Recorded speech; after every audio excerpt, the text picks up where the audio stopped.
Welcome to Unit 1.8, where we're talking about the squeeze theorem. The squeeze theorem, also known as the sandwich theorem, tells us that g of x is less than or equal to f of x and less than or equal to h of x. If the limit of g of x as it approaches a certain x value equals the same y value as the limit of h of x as it approaches the same x value,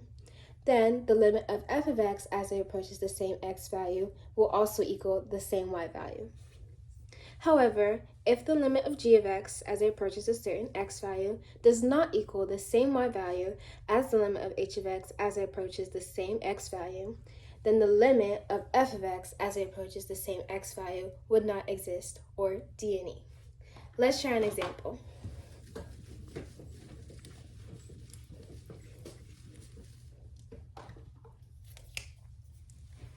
If I am given 8 minus x cubed is less than or equal to f of x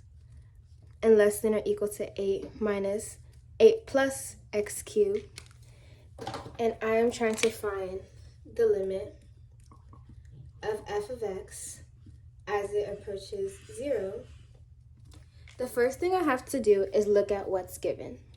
If I know that f of x is greater than or equal to 8 minus x cubed and less than or equal to 8 plus x cubed, then I also know that the limit of 8 minus x cubed as it approaches 0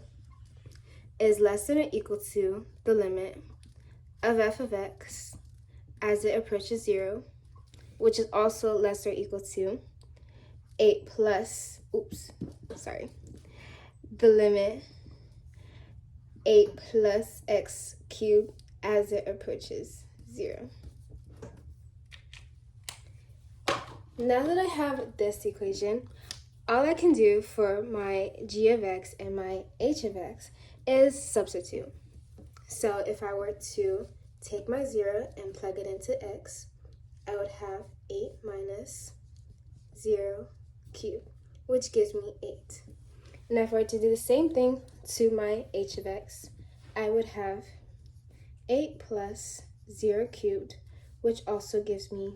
a value of 8. Just like we learned before with our basic rules, if g of x value equals the same h of x value, then my f of x value will also equal that value. So in conclusion, we can say,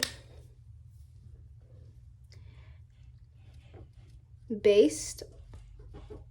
on the squeeze theorem, I'm just going to say ST, the limit of f of x as x approaches 0